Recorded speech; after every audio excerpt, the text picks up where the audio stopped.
Avis vascular center మన దేశంలోనే the best varicose vein hospital.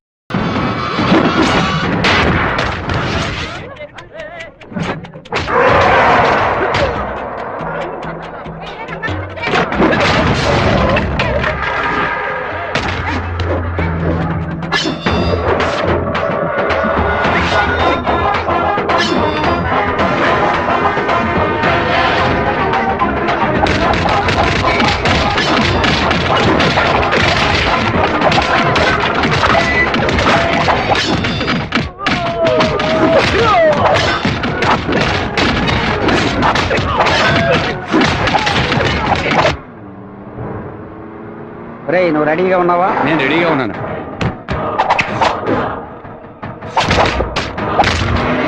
బండి హైవే మీదకి వచ్చింది, గుద్ది లేపాయి. సరే అన్న.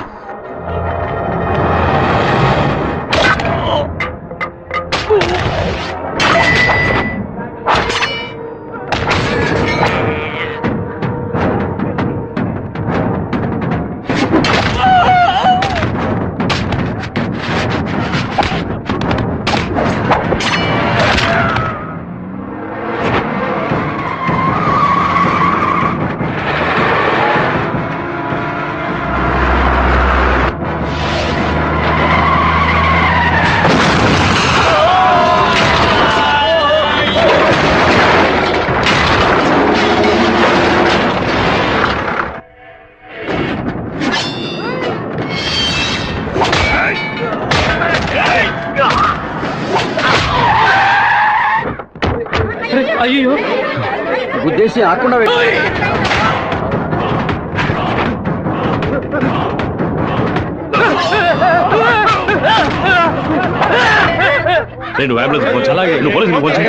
మినిస్టర్ లైన్ లో ఉన్నాడు.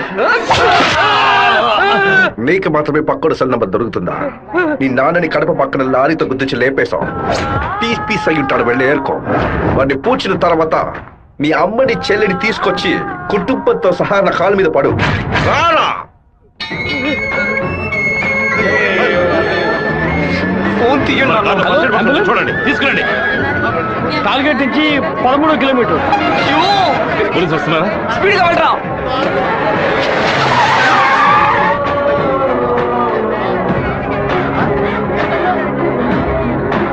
కొంచెం అటువైపు పట్టండి. నార్త్ ఇండియా నుంచి యాత్రకు వచ్చినట్టున్నారు. లారీ వాడు గుద్దేసిపోయాడు. డ్రైవర్ మందు కొట్టేసి తోలుతున్నట్టున్నాడు. ఆపకుండా పోతూనే ఉన్నాడు. తెలియ గుద్దలేదు నాన్న, తెలిసే గుద్దారు.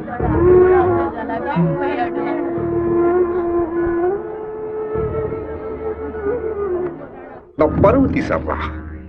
అమ్మని చెల్లిని తీసుకొచ్చి నా కాళ్ళ మీద పడుని ఛాలెంజ్ చేశాను. ఇప్పుడు నా పిల్లాన్ని తెమ్మని చెప్తాడు వాడు. అది కాదన్నా, మెరూన్ కలర్ కాలేజ్ అన్నారు. నల్లని అమ్మాయిని చూసి వాళ్ళ పెళ్ళామని దూకేస్తారా? ఒరే, ఫోన్ చేసిన అమ్మాయి వాడి శత్రువా లేదా మనని కన్ఫ్యూజ్ చేయడానికి వాడు చేసిన ఏర్పాటు. శివ, కొంచెం లోపలికి వస్తావా? మాట్లాడాలి. పొద్దున అందరి గురించి నీతో చెప్పాను. రాధికమ్మ కూడా వచ్చి వెళ్ళింది. ఆ విషయం మాత్రం నీతో చెప్పలేదు. అయ్యగారి కాఫీ కలిపేటప్పుడు తను కూడా వంటింట్లో ఉంది బాబు. ఏమంటున్నావు? అత్త ఎక్కడికి వెళ్ళారు? అత్తయ్య పెరట్లో పశువులకి కుడితి కలుపుతోంది. అవును, ఎన్నేళ్లుగా మీరు ఇంట్లో పని మంచిగా పనిచేస్తున్నారు? నేను ఇంట్లో పనిచేస్తున్నానన్న విషయం నువ్వు చెప్తేనే తల్లి నాకు గుర్తుకొచ్చింది. ఓ సరే, నేను అత్తయ్యతో మాట్లాడొస్తాను. పెరట్లోకి వెళ్తానని చెప్పిన అమ్మాయి అక్కడికి వెళ్ళలేదు, వాకిట్లోకి రాలేదు, తర్వాత కనిపించలేదు. ఎవరి గురించి ఏం మాట్లాడుతున్నావు? ఆ అమ్మాయి వదిలిన చెప్పులు కూడా వాకిట్లోనే ఉన్నాయి. కావాలంటే వెళ్ళి చూడు బాబు.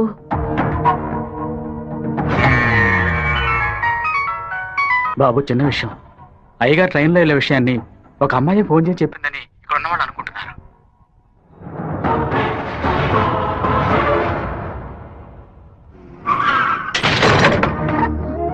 ఏంటిది? వేసుకుని వచ్చిన చెప్పుల్ని మర్చిపోయి వెళ్ళేంత తొందర ఏంటి నీకు? నువ్వు మా ఇంటి వంటింట్లోకి వచ్చింది పాపం ఆ ముసలిదాని మనసుని బాధ పెట్టడానికా, లేక మా నాన్న తాగే కాఫీలో విషయం కలపడానికా? చెప్పవే. నేను చెప్తాను.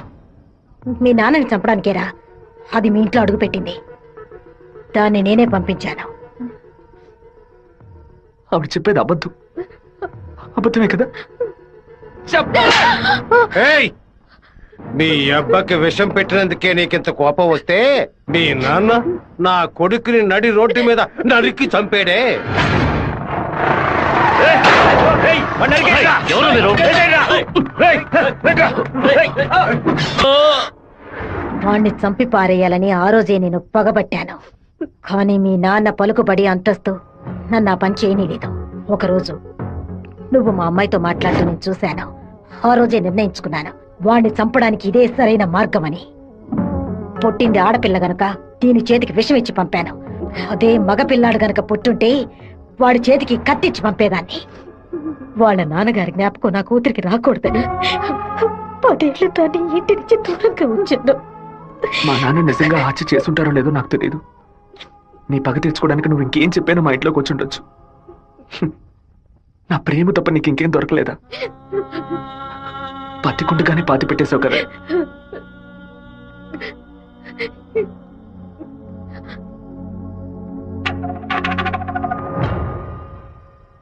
మీరు మాట్లాడుకున్నదంతా నేను వింటూనే ఉన్నాను. నీ భర్త చావుకి నేను కారణం కాదమ్మా. నీ భర్త ఆశపడే ఎలక్షన్లో నించోలేదమ్మా.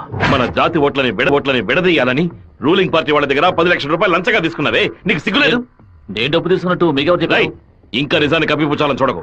మర్యాదగా నామినేషన్ వాపస్ తీసుకో, లేదా నీ మొండెమే మిగులుతుంది. నువ్వు మాణిక్యాన్ని లేపాయి. ఏమన్నావు అన్నా? అప్పుడే ఆ నింద వీరభద్రం మీద పడుతుంది. ఓట్లు రూటు మారతాయి. నేను ఈ హత్యని చెయ్యలేదని ఈ ఊరే నమ్ముతోంది. నువ్వు మాత్రం ఎందుకు నమ్మట్లేదు? నా కొడుకు నీ కూతుర్ని ప్రేమిస్తున్నానని తెలియగానే వెంటనే వచ్చి నీతో చెప్పాలనుకున్నాను. కానీ నీకు తెలిసే తన మా ఇంటికి వచ్చిందని చెప్పింది. అందుకనే నిజమంతా నీకు తెలుసనుకున్నానమ్మా. ఎవరో చెప్పిన మాట నమ్మి పాపం తన మనసులో ద్వేషాన్ని నాటి ఇప్పుడు ఇలా తలదించుకునేలా చేశావే. పెళ్లి చేసుకుని చల్లగా ఉండాల్సిన పిల్ల తన జీవితాన్ని నాశనం చేశావే.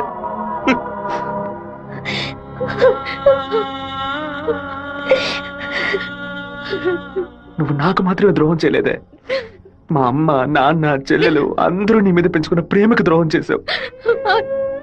ఒళ్ళమ్ముకొని బతికి ఆడది కూడా ప్రేమించినట్టు నటించమంటే చీయని ఉమ్మేసి వెళ్ళిపోతుంది.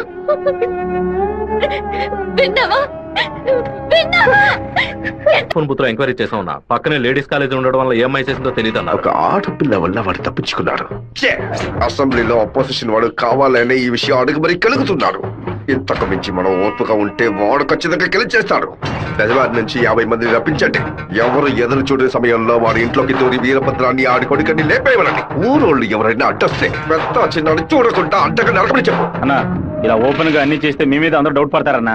మన వాళ్ళని పక్క నుండి ఉసిగొల్పమడం. రాత్రి సరిగా 10:30కి ఈబీ వాళ్ళతో చెప్పి పులివెందుల్లో కరెంట్ కట్ చేయమనం. ఆ టైంలో ఎవరు ఫోన్ చేసినా చుట్టుపక్కల ఏ పోలీస్ స్టేషన్ లో ఫోన్ తీయకూడదు. ఆ కొత్త డ్రైవర్కి చెమట్లు పట్టాయంట్రా. వీరభద్రం మీద ప్రేమతోనా? వాడు ఏ ఊరోడో ఎవడు ఇక్కడ పంపించాడో పంపిన వారికి వీరభద్రంకి సంబంధం ఏంటో ఎంక్వైరీ చేయి.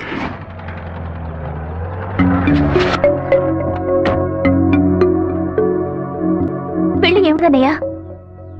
వద్దమ్మా. ఎప్పుడు నాన్న గురించి మాట్లాడుతుంటావుగా, నాన్న ఇలాగే ప్రవర్తిస్తారా?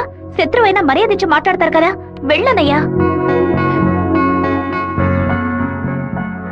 నేను నిన్ను క్షమాపణ అడగడానికి రాలేదు. ఎందుకంటే నేను చేసిన తప్పుకి క్షమాపణ లేదు. మేము ఊరు వదిలి వెళ్ళిపోతున్నాం. నేను మీ నాన్నకి విషం పెట్టింది ఎంత నిజమో, నేను ప్రేమించింది కూడా అంతే నిజం. దయచేసి నా ప్రేమని మాత్రం అనుమానించొద్దు.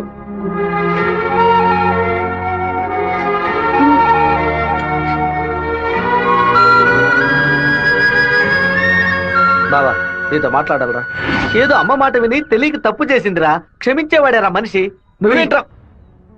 మా ఇల్లు నాకు గుడి లాంటిదిరా. మా అమ్మ నాన్న దేవుడురా. ఆయన్ని చంపనని ప్రయత్నించిన అమ్మాయిని ఎలా క్షమించమంటావు? నాకు అర్థమైందిరా. నీ దగ్గరికి మొదటిసారి అమ్మాయి వచ్చినప్పుడు నిన్ను ప్రేమిస్తున్నాననే అమ్మాయి చెప్పింది. పెళ్లి చేసుకుంటాననే కదా చెప్పింది. హత్య చేయడానికి వచ్చిన వాళ్ళు అలా అంటారా? నీ మనసులో అమ్మాయి లేదని నాకు ప్రమాణం చేసి చెప్పు. ఉందిరా, తను నా మనసులోనే ఉంది. కానీ ఇప్పుడు వచ్చి వెళ్ళింది నేను ప్రేమించిన రాధిక కాదు. బాబు శివ, నేను చెప్తే నువ్వు వింటావా? వెళ్ళి అమ్మాయిని తీసుకురా. నా తల నరుకుతానన్న వాడి తలని నరికి తీరుతానన్న పట్టుదలతో ఉన్నావు కదా. వాళ్ళ నాన్న చంపిన వాడి మీద అమ్మాయి కోపం ఉండదా? ఈ సీమలో పుట్టినటువంటి ప్రతి అమ్మాయికి ఆ పౌరుషం, రోషం ఉండడం సహజమే. మిత్రుడితో స్నేహం చేయాలి, వీరుడితో తలపడాలి, శత్రువుతో పోరాడాలి. కానీ ద్రోహికి మాత్రం ద్రోహం చేయకూడదు. ఆ రోజు కోడిని కోయిపోతున్నామని తెలిసి తట్టుకోలేక తలడిల్లిపోయిందే. అదే తన నిజమైన గుణం. నాకు కూడా ముందా పిల్ల మీద కోపం వచ్చింది. కానీ ఓ కుటుంబం పుట్టిన గడ్డ వదిలి వెళ్తోందంటే అది సగం ప్రాణంతోనే వెళ్తుంది. మిగిలిన ప్రాణం మనం తీసామనే పాపం వద్దు నాన్న. వెళ్ళి అమ్మాయిని తీసుకురారా. నా ప్రేమే దొరికిందా నీకు? ప్రేమించినట్టు నటించమంటే చీయను మొహం మీద ఉమ్మేస్తుంది.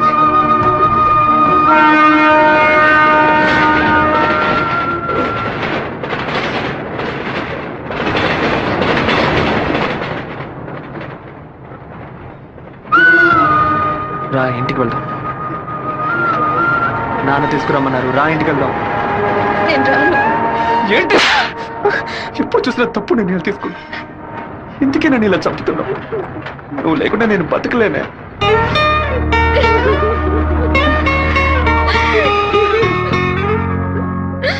నీకు ముఖ్యమైన విషయం చెప్పాలని ఒంటరిగా రానా? ఎక్కడికి ఒంటరిగా వెళ్తున్నారు? మాణిక్యం రమ్మని చెప్పాడు. కూడా ఎవరైనా తీసుకెళ్ళండి. ఎవరైనా తీసుకెళ్దామంటే భయపడుతున్నాడు. ఒంటరిగానే వెళ్ళొస్తా. వద్దొద్దు సుబ్బారావు, అయ్యా అన్నతోటి వెళ్ళు. సరేనే. 2 కత్తులు తీసుకెళ్ళు. ఇవ్వు. నువ్వు లోపలే దాక్కుని చూడు. బెజవాడ పెద్ద దగ్గర ఎంక్వైరీ చేశాను. ఆ డ్రైవర్ ని పంపించింది మురళీ ట్రావెల్స్ గోవిందరాజు. వాడికి వీరభద్రానికి పెద్ద లింక్ ఉందన్నా. పెట్రోల్ బంక్ వెళ్ళాడనా? వెళ్ళే సాకుతో మన ప్లాన్ లీక్ వచ్చేస్తాడేమో. వెళ్ళి వేస్తాడ్రా. అన్నా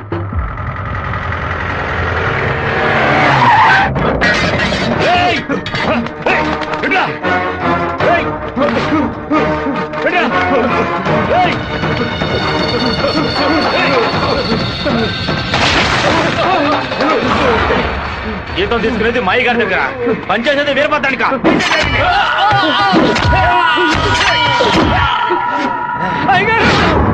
మన సత్యమూర్తి అన్నది దగ్గర మనుషులు చంపేశారయ్యా.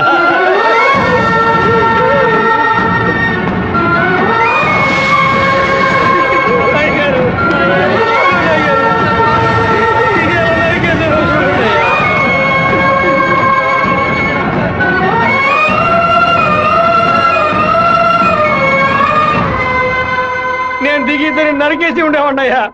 కానీ ఒకవేళ నాకు ఏదైనా జరిగితే ఆ కబురు మీకు అందకుండా పోతుందని నోరు మూసుకుని ఉండిపోయినయ్యా. కరెంటు కట్ చేస్తారట, ఫోన్ చేస్తే పోలీసులు రారట. పదవిలో ఉన్నామన్న పొగరు. సరే, అందరూ ఇళ్లకు వెళ్ళండి. మీ పెళ్ళాం పిల్లల్ని జాగ్రత్తగా చూసుకుని ఇంట్లోనే ఉండండి. మమ్మల్ని అందరినీ ఇంటికి వెళ్ళి జాగ్రత్తగా ఉండమని చెప్పి మీరు ఒక్కరే వాడితో పోరాడతారా? మిమ్మల్ని ఇక్కడ ఒంటరిగా వదిలేసి మేము మా పిల్లలను వాటేసుకుని పడుకుంటాం అనుకున్నారా? ఇన్నేళ్ళు మా అందరి కోసం మీరు ఎంత కష్టపడారో తెలుసాయి గారు. ఈ రోజు మీకు సమస్య వస్తే మేము ఎలా ఊరుకుంటాం అనుకున్నారు? మేమేం చేతగానే వాళ్ళం కాదు. ఒకడు మీ ఇంట్లోకి దూరి మీ మీద చెయ్యేశాడంటే అదంతా మేము సత్యాగా జరుగుతుందయ్యా. శివ, సత్యమూర్తి అన్నింటికి పోలీసులు ఎంక్వైరీకి వచ్చారంట. ఎంతమంది వచ్చినా సరే ఒక్కళ్ళు కూడా వదిలిపెట్టాం. నరికి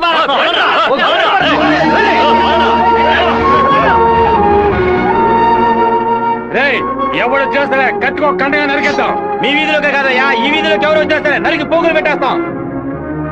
అన్న, బెజవాడ నుంచి వచ్చిన వాళ్ళు రాత్రి 10:30కి సరిగ్గా మన ఊరు పొలిమేరకు రాగానే మనం ఫోన్ చేస్తారు. మనం సిగ్నల్ ఇస్తే చాలన్నా. ఆ వీరభద్రం వచ్చేస్తే పులివెందుల వాళ్ళు మనని వెతుకుంటూ వస్తారు. నేను గవర్నమెంట్ గెస్ట్ హౌస్ లో ఉంటాను. సరే. మీరు ఆ సత్రంలో ఉండి పని పూర్తయిన తర్వాత రండి. కలిసి హైదరాబాద్ వద్దాం. ఓకేనా? సరే, మీరందరూ బయలుదేరండి. సరే అయ్యా.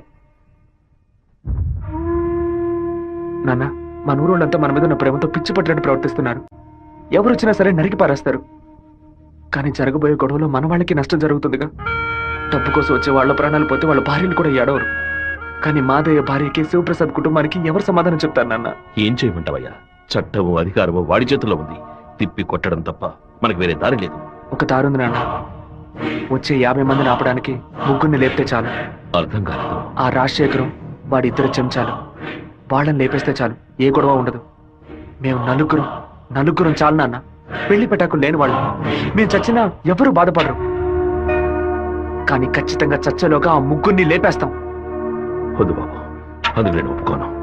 భయపడకండి అన్న, నాకేం కాదు. 1 గంట ముందు నా ఫ్రెండ్ ఒకడు తిరుపతి మాయాలాజ్లో నా పేరు మీద రూమ్ తీసుకున్నాడు. కరెక్ట్ గా 10 గంటకి రాజశేఖరాన్ని లేపేస్తే నేను రేణుగుంట ఎయిర్పోర్ట్కి వెళ్ళిపోతాను. వాడు అదే సమయానికి రూమ్ ఖాళీ చేసి ఎయిర్పోర్ట్కి వచ్చేస్తాడు.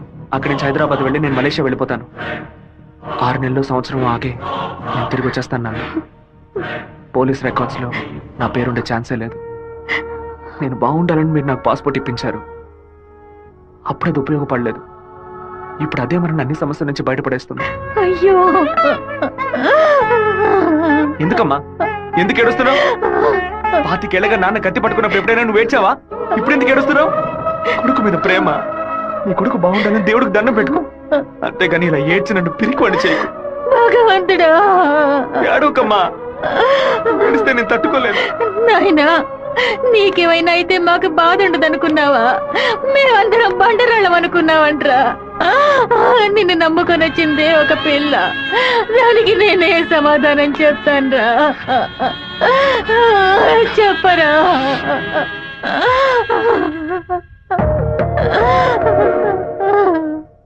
చెప్పు, నేను ఇప్పుడు ఏం చేయను? ఇన్ని రోజులు ప్రతి ఒక్క కత్తి వెనక రక్తం మాత్రమే ఉంటుందనుకున్నాను, కానీ ఇంత పెద్ద పోరాటమే ఉంటుందని ఇప్పుడే నాకు అర్థమైంది. నేను వెయిట్ చేస్తుంటాను, తిరిగి వచ్చేంత వరకు వెయిట్ చేస్తుంటాను. మీరే చెప్పారు కదనా, కోపిష్టి కత్తి పడితేనే తప్పు, కాపలావిడ పడితే తప్పు లేదని. నేను కోపంతో వెళ్ళట్లేదు నాన్న, మనల్ని కాపాడుకోవడానికి వెళ్తున్నాను.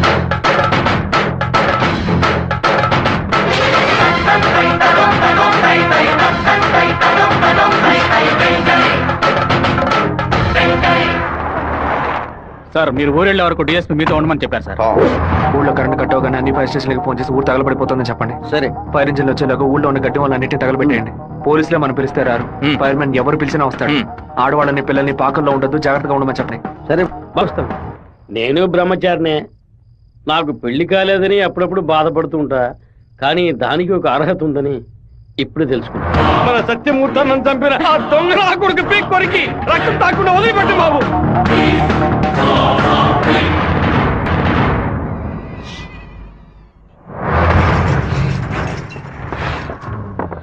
శివ, ఇంట్లో ఎవరు లేరు, అందరూ కళ్యాణ మండపంలో ఉన్నారు.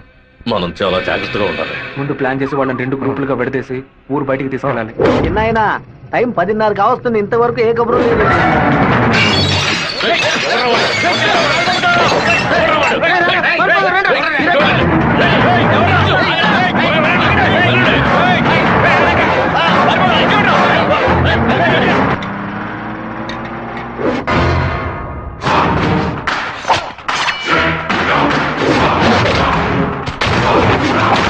మేమంతా ఇక్కడ సిద్ధంగానే ఉన్నాం.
ఫోన్ చేయట్లేదన్నా.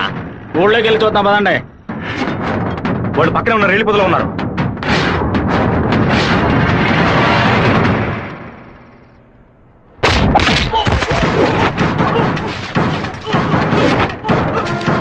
చిన్నాయనా, కాగడాలు వెలిగించండి.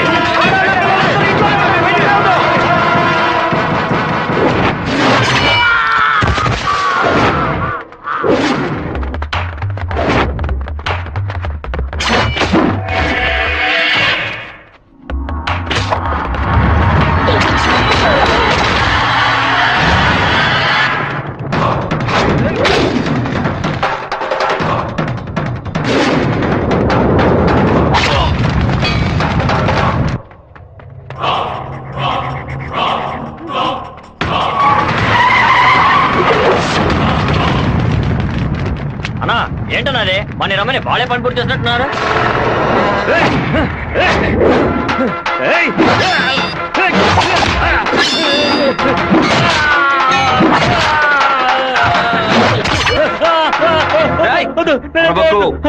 నేను నిన్ను పూర్తిగా నరకలేదు, పై పైన నరికాను.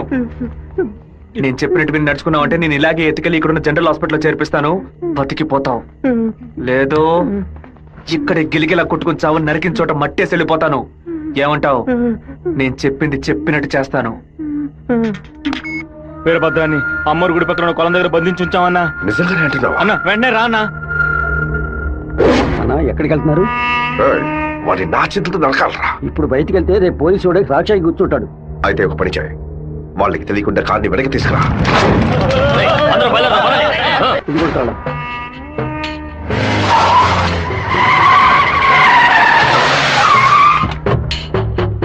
వెంకటేశ్వరరావు, వెంకటేశ్వరరావు,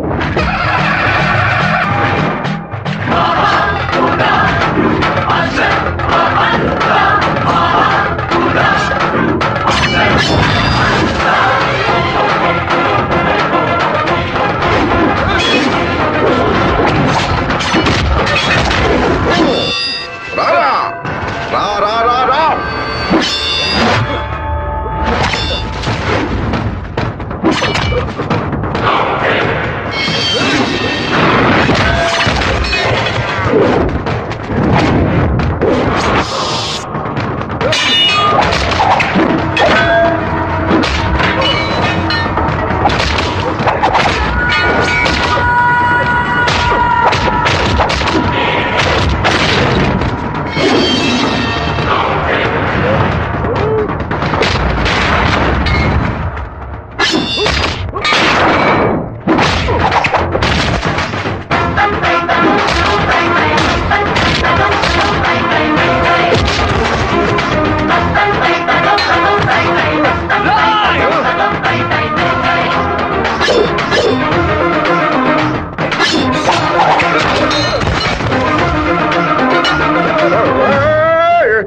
మా నాన్న తల నరికేస్తావా? నా కుటుంబాన్ని లేపేస్తావా? పదవిని ఉపయోగించుకునే డబ్బు కోసం నువ్వేమైనా చేస్తావు. నిన్ను ఎదిరించిన వాడు శత్రువు. చెట్ట వాళ్ళంతా కలిసి మంచి వాళ్ళని అంతం చేయగలిగితే ఇక దేవుడు ఎందుకురా? గుళ్ళెందుకు? నాకు నా కుటుంబం ముఖ్యం, నా ఊరు ముఖ్యం. మా